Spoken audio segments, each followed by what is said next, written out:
Question 11.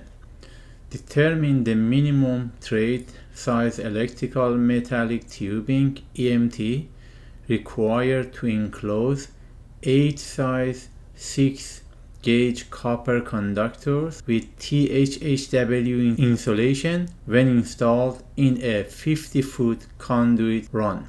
A. 1 inch, B. 1/4 inch, C. 1.5 inch, D. 2 inch. The keywords here, we're looking for EMT, and the most of the information here related to EMT, which is what wire goes inside the EMT, how many, and if I highlight the keywords, you see these are the keywords related to what we talked. And we go to index in the NEC, and in the NEC we have electrical metal tubing type EMT, which is, this is the general topic, but we're looking for maximum number of the conductor, which is, they tell us go to table C1 and C1A. If you have a tab in your book, which is, I have the smart tab, is tell me go straight to C1 EMT conduit. Let's go to C1 EMT conduit, and this is the area for table C1 maximum number of conductor or fixture wire in electrical metallic tubing EMT. If we see as a general information, type of the wire, the name of the wire, what kind of the wire we have, what gauge wire we have, and thread size, which is all these top, is the conduit size, and everything here they tell us based on this kind of the size, these kind of the wires, how many we can put this kind of the wire inside the 1/2 inch EMT, or 12 gauge RHW, or either of those can fit inside the, for example, 3/4 inch conduit. Now what we're looking, I put the same question here to make it much easier to imagine what we really try to find. Determine the minimum thread size electrical metallic tubing EMT, which is, we are in the EMT table here.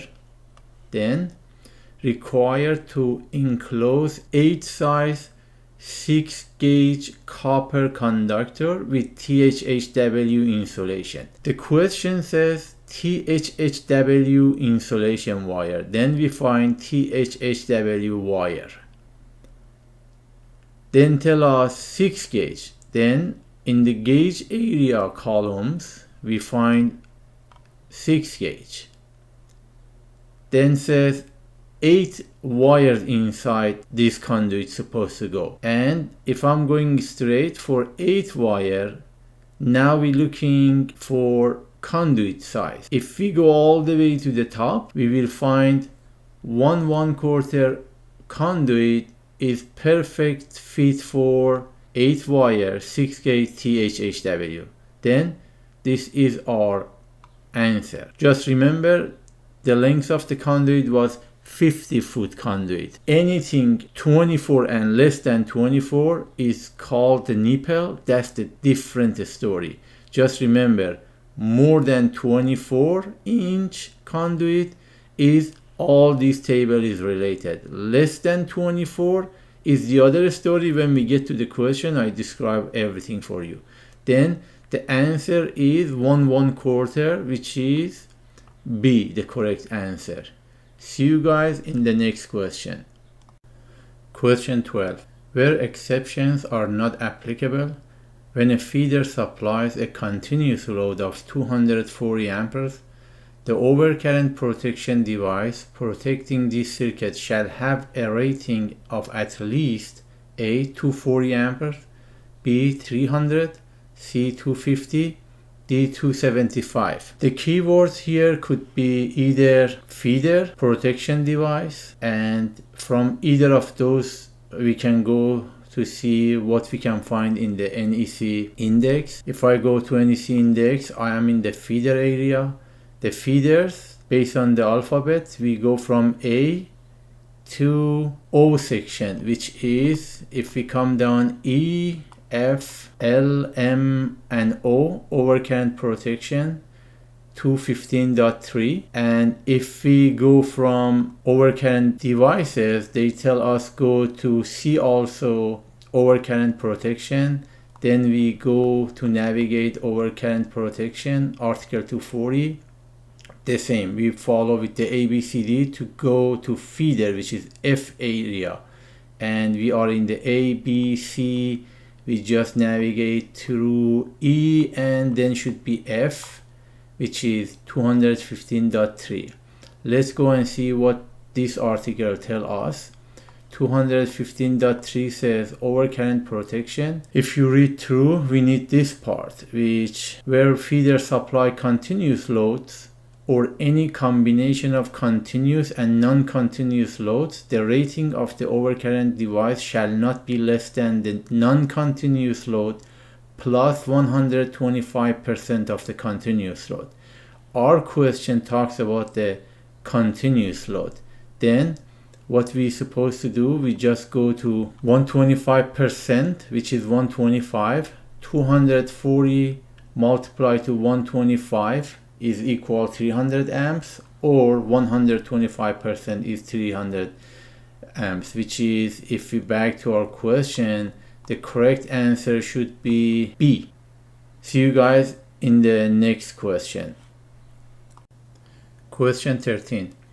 Liquid tight flexible metal conduit LFMC shall be securely fastened within A 4.5 feet, B 3 feet, C 12 inches, D 18 inches of each box or other conduit termination. Keywords here is liquid flexible metal conduit and securely fastened. If we highlight the keywords, we're looking for LFMC, securely fastened, and this is based on the box or other conduit. If I'm looking for Tom Henry's index, we have liquid tight flexible conduit, liquid tight flexible conduit. The start of the article is 350. We start from here. In the NEC index, we come to the conduit and we navigate to find liquid tight flexible metal conduit. Then tell us go to C also this area, which means we should go now from the conduit, which is C area, to L area. When we go to L area,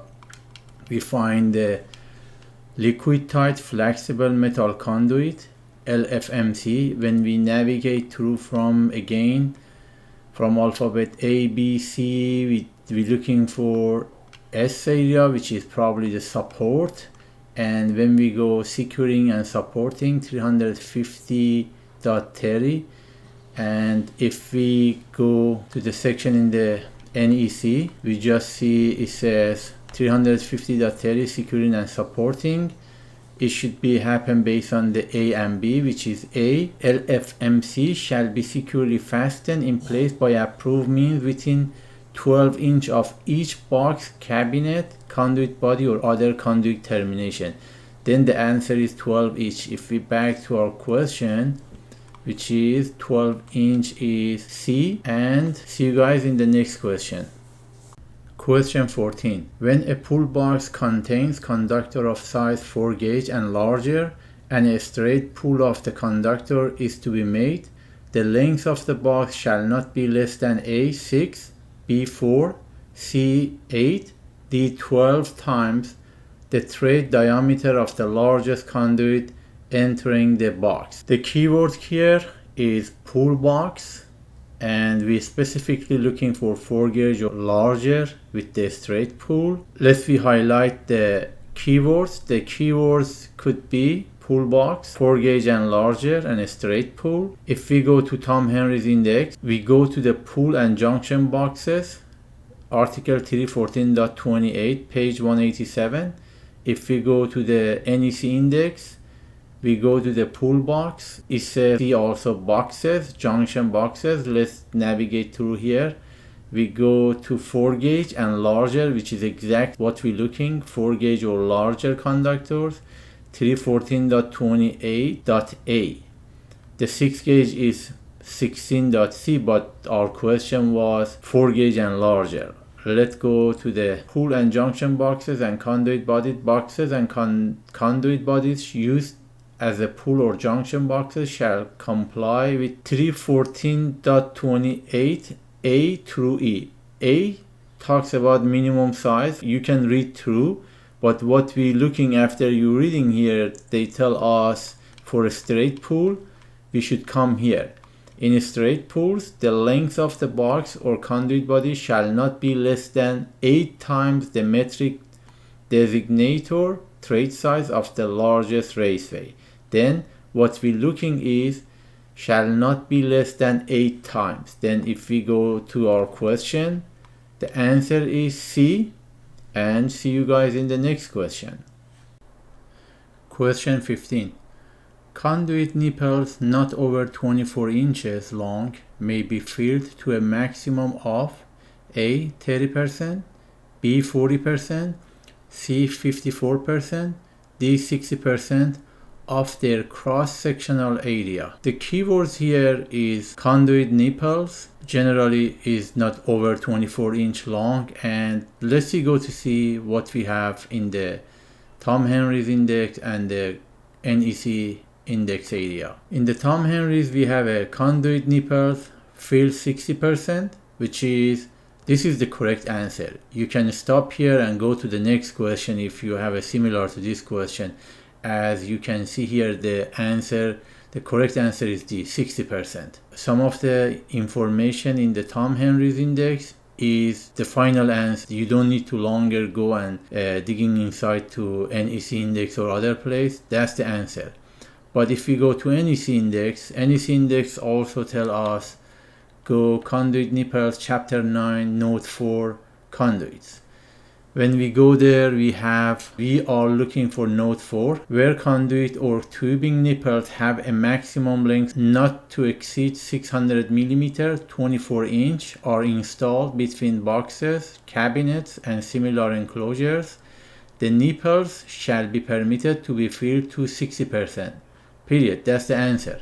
Now, what we see based on the information in this table and here is you see this picture which is summarized. This is a raceway, this is a conductor, and one conductor is 53% fill, two conductor 31% fill, three or more 40% fill, and nipples, which we read before, 60%. And this is the other story. Cable is treated as one conductor, 50% fill, note 9 for, and see you guys in the next question.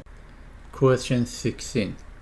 Determine the maximum number of size 14 gauge THHN conductors permitted to be installed in a trade size 3/8 inch flexible metal conduit FMC that contains a bare size 14 gauge grounding conductor when the FMC has external fitting A 2, B 3, C 4, D5. Keyword here, FMC, flexible metal conduit area, and what we're looking is you should consider the maximum number of the wire and size of the wire, which is 14 gauge, and the trade size for raceway is 3/8, and let's see how many wire we can fit it in this raceway. If I highlight the keywords, these are the general idea for the keywords. We go to the Tom Henry's index. In the Tom Henry's index we have a flexible metal conduit article 348, which is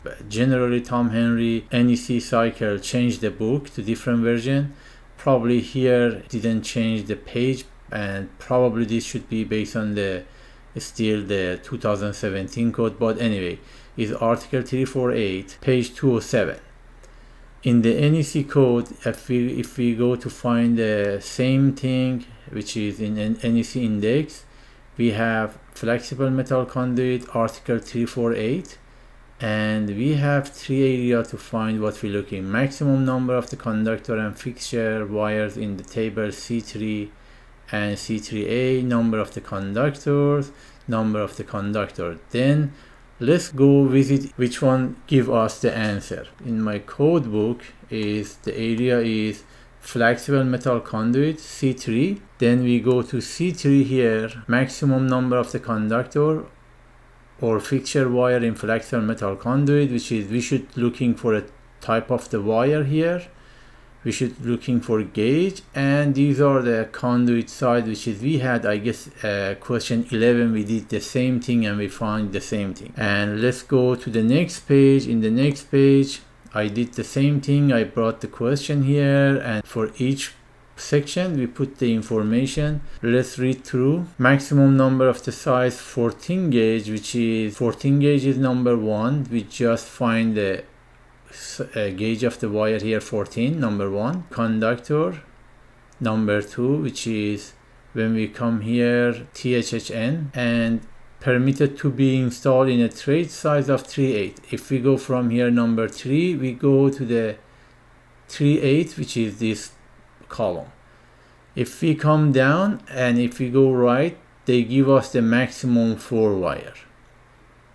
And based on what we saw, probably the answer is C4 wire. But a little more to investigate what is the other information here, which it says contains a bare size 14 gauge grounding conductor. Maybe somebody says, okay, no, the answer is not 4, answer should 3, because another conductor, bare conductor, is already 14 gauge inside the raceway. Let's go to see article 348 give us as far as the answer. And if we go to the article 348, we have here, then we go down, we flexible metal, then we have here, they says in the article 348 we have the area talks about the number of the conductor. The number of the conductor shall not exceed that permitted by percentage field specified in table 1 chapter 9 or as permitted in table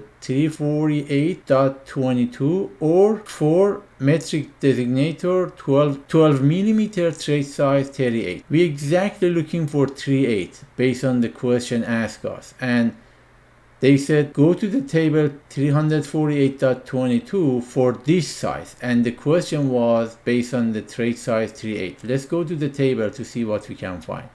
This is the table. Maximum number of the insulated conductor in metric designator 12, trade size 3/8, flexible metal conduit. 14 gauge number 1, THHN number 2, THHN number 2.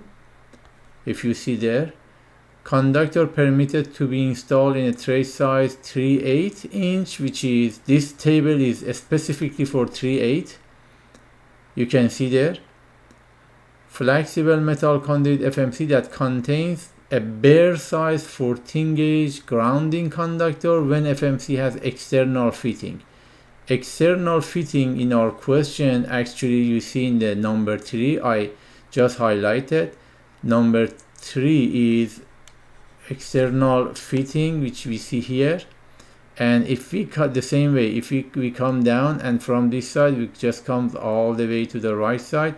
Number 4, the number of 4 conductor is acceptable, we put in this raceway. Just remember this part, which it says note, in addition, 1 insulated, covered or bare equipment grounding conductor of the same size shall be permitted. That means total number of the conductor should be 4, but they give us that option if you have 1 extra conductor, which is we have in the question, is acceptable. The answer is 4. That's the final answer. See you guys in the next question. Question 17. Which of the following listed conduit does the NEC permit to enclose conductors supplying wet niche underwater pool luminaries? A. EMT, B. ENT, C. RMC, D. PVC. The keywords here should be wet niche underwater pool luminaries. If I highlight the keywords, this is the keywords. If we go to the Tom Henry's index, we have wet niche fixture, equipment, grounding conductor, which is this is what we're looking for. We're looking for this area, but it doesn't specifically give us wet niche fixture, but we know it should be article 680.23, maybe the E, F, A, B or something like that related to the other topic for wet niche fixture. Let's go to NEC index. If we go to NEC index, we have in the luminary section, we go from L section, just go through A to probably wet to W section, see where we should go, and we just come down from the here conductor C, and all the way we come to the wet niche 680.23b, which is different with what the Tom Henry's index show us, because that was grounding conductor, but this is just tell us this is the start of the wet niche luminaries. Then we go to the code book 680.23 underwater luminaries. We go to the B section, B, which is wiring extending directly to forming shell. Conduit shall be installed from the following shell to a junction box or other enclosure conforming to the requirement in 680.24. Conduit shall be rigid metal, intermediate metal, liquid tight flexible non-metallic, or rigid non-metallic, which is rigid non-metallic is our answer as a PVC schedule 40 rigid. If we go to our answer, the answer is D. See you guys in the next question. Question 18. Underground wiring is not permitted under a permanently installed swimming pool or within A 10 feet, B 6 feet, C 5 feet, D 8 feet of the pool, unless the wiring is supplying the associated pool equipment. The keywords here should be underground wiring, and everything is related to pool. If we highlight what we said, we have these area we should take a look, which is we start from underground wiring and for pool section. And just remember, under a permanently installed swimming pool, something like that, and we go Tom Henry's to see what we can find. We have a pool, lots of pool information, and what we're looking for underground wiring. Pools underground wiring 608.11, pools underground wiring depth 680.11.c, pools wiring under pool 680.11b. Because these are all almost similar, we just start to navigate from 680.11 and then we go A section, B section, C section to see where our answer is located. And if I'm going to the NEC index, in the NEC index I have an underground wiring, then I'm just go all the way down to C area, swimming pool 680.11. Wet location, this is different, we're not really looking probably for this one, but we start from here. If we didn't find the answer, we jump here, but based on the Tom Henry's and NEC, we should start in the 680.11. let's go to the code book 680.11 underground wiring, which is here talks about underground wiring within 1.5 meter 5 feet horizontally from the inside wall of the pool shall be permitted. But here is part of our question. The other part is here. B. Wiring under pools. Underground wiring shall not be permitted under the pool unless this wiring is necessary to supply pool equipment permitted by this article. Our question is combination between these two, which is, if you see here, the combination of these two, you should get to the conclusion, which is 5 feet. And if I try to summarize and make it easy to understand, is I can say this part. Underground wiring shall not be permitted under the pool or within the area extending 5 feet horizontally from the inside walls of the pool unless the wiring is necessary to supply pool equipment permitted by this article. Then the conclusion is 5 feet. Answer is C. See you guys in the next question. Question 19. Which of the following listed types of batteries is not permitted for use as a source of power for emergency systems? A. Automotive. B. Lead acid type. C. Alkali type.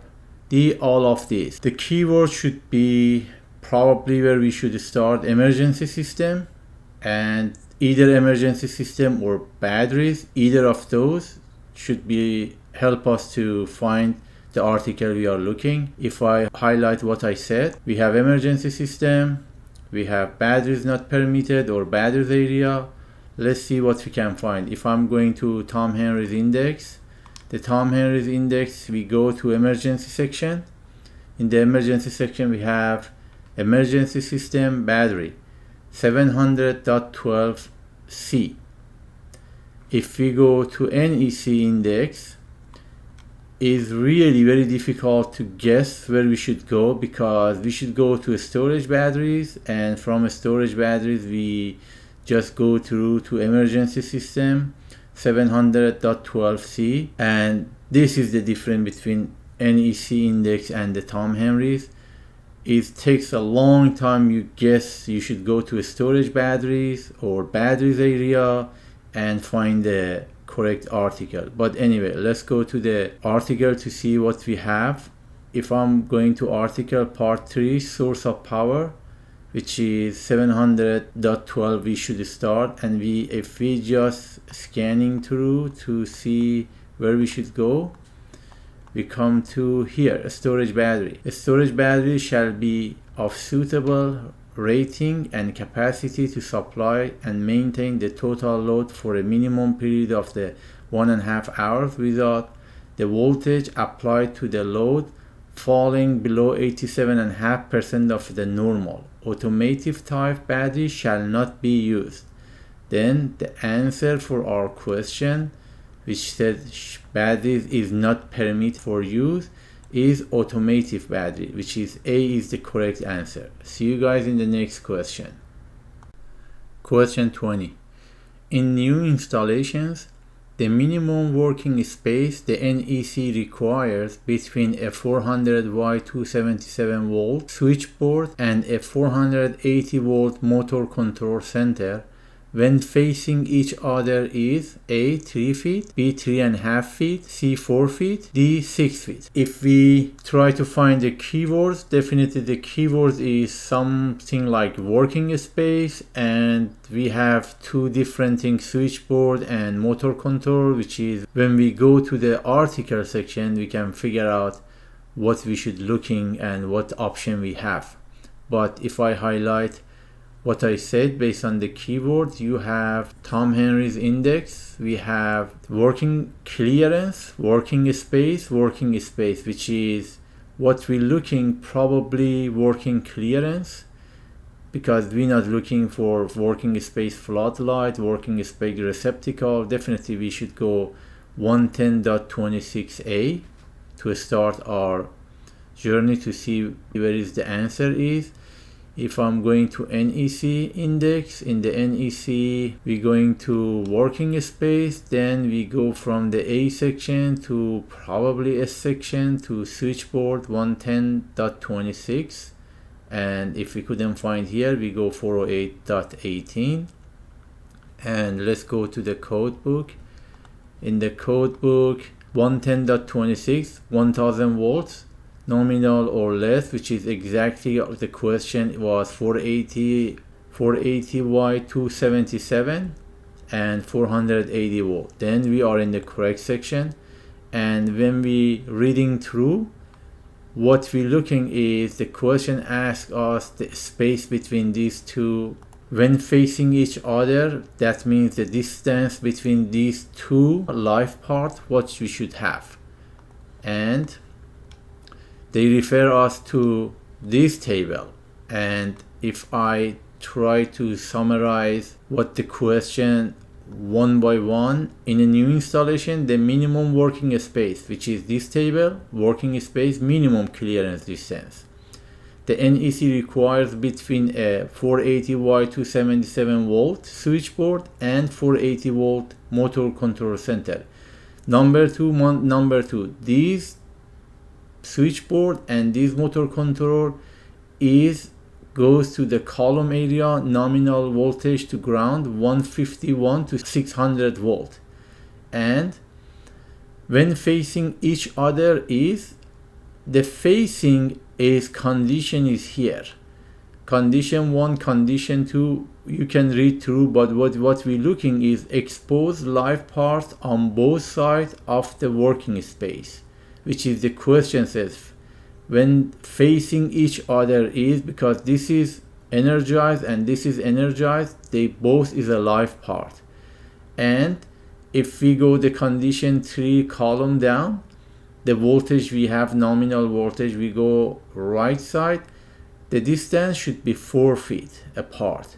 Then the answer is C, 4 feet. If I refer you book, as I mentioned before, Mike Holt's Understanding the National Electric Code, which it has 2 books. Article 90 to 480 is this book, and the other one is the volume 2. If I'm referring to his book, which is exactly what we're looking here, is this picture. Expose live part to each other, and the condition 0 to 100 volt is minimum 3 feet. Our situation is 151 volt to 600, then minimum we need 4 feet. And the summary of the table we saw there is exactly here. Is condition 3, 4 feet. See you guys in the next question. 21. In guest rooms of hotels, motels, and sleeping rooms of dorms, a minimum of A1, B2, C3, D all general purpose receptacles installed in the room are required to be readily accessible. For this question, the keyword, we can start from receptacle, we can go from guest rooms, we can go from hotels, we can go from motels, sleeping rooms, dorms, whatever we find, we need to just looking for receptacle related which is required to be readily accessible. How many receptacle we should choose for these areas? If I'm going to Tom Henry's index, we have a lots of receptacles, but what we're looking for either of those rooms, which is we have a guest rooms 210.60. Let's go to see what we have. Guest rooms, guest suites, dormitory units, and similar occupancies, which is when we go to the receptacle placement, it says we just need this part. At least 2 receptacle outlets shall be readily accessible. Then, based on our question, 2 receptacles are required to be readily accessible. The answer is B. If we go to NEC, let's see how many options we have. In the NEC index, we have dormitory units, outlet 210.60. The other option we should have, we have outlet. When we just navigate through, we just jump to the other option says guest rooms, guest suites, and dormitories 210.60. Or we have the other option receptacle, which is receptacles. When we go to receptacle, we go again navigate through to find what we're looking, and we come to the guest rooms, guest suites, and dormitory 210.60.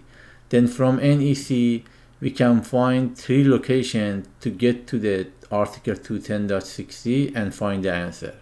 See you guys in the next question. Question 22. When branch circuit conductor are installed inside the ballast enclosure of a luminary and are within 3 inches of the ballast, the conductor shall have a temperature rating not lower than A. 105 degrees Celsius, B. 90 degrees Celsius, C. 75 degrees Celsius, D. 60 degrees Celsius.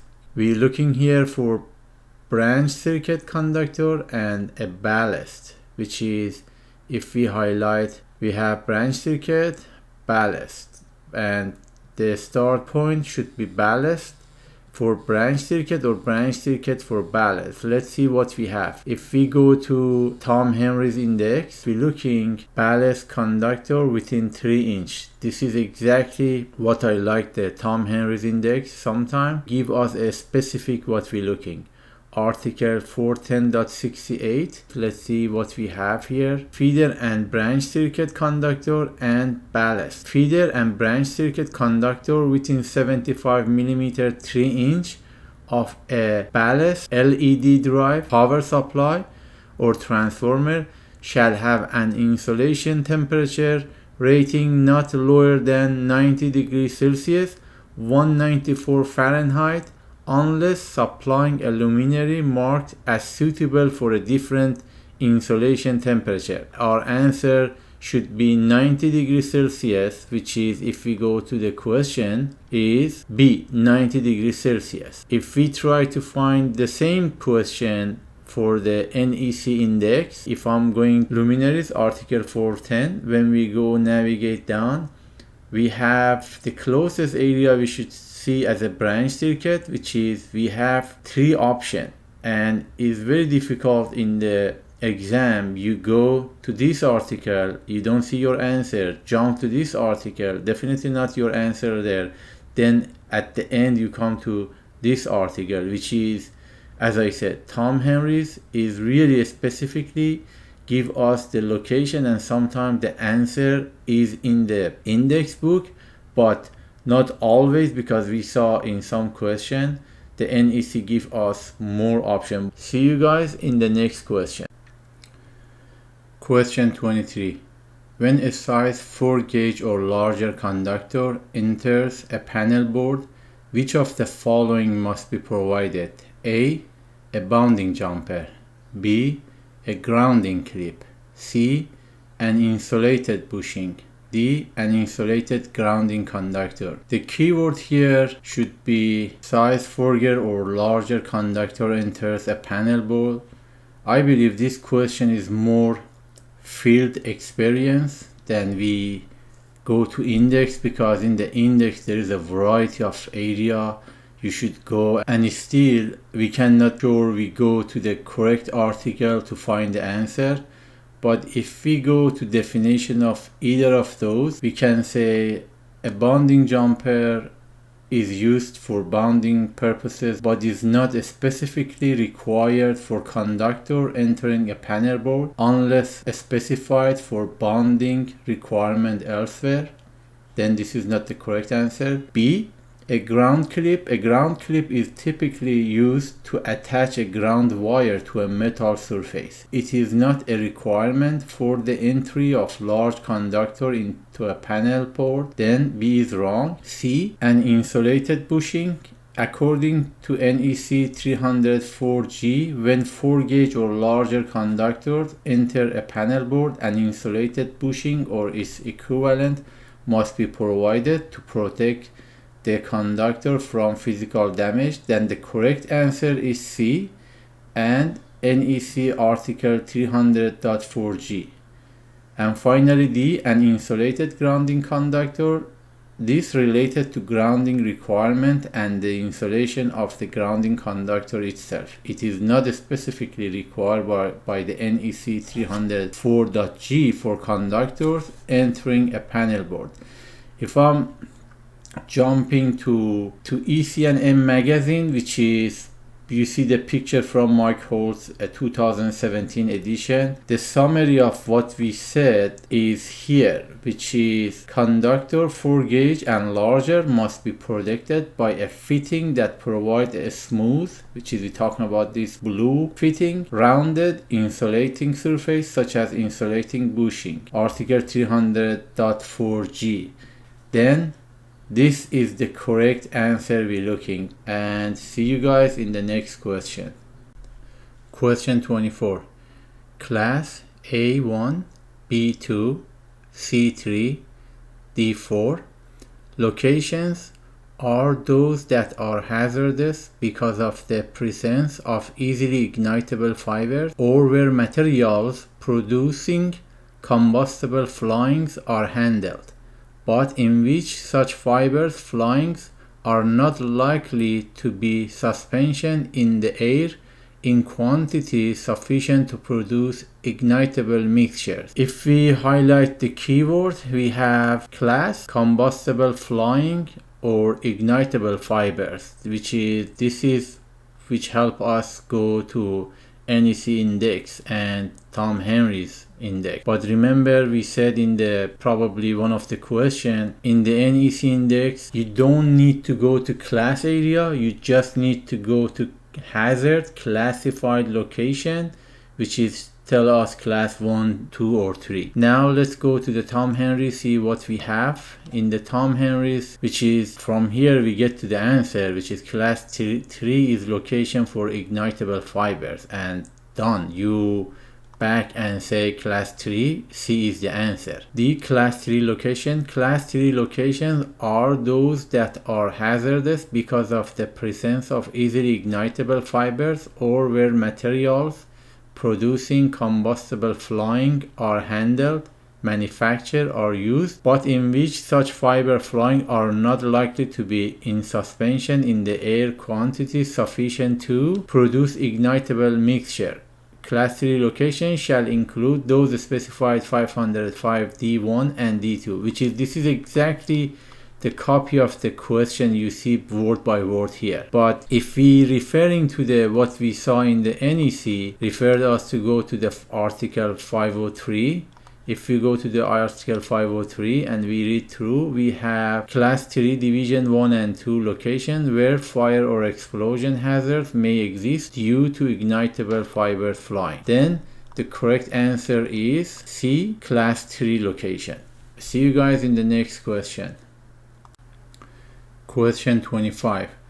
A single phase 240 volt 15 kVA standby generator may be loaded to a maximum of A, 62.50 amperes, B, 31.25 amperes, C, 41.66 amperes, and D, 52.50 amperes per line. The keyword here should be single phase, and what we're looking for maximum current per line. If we highlight, we have single phase per line amperes.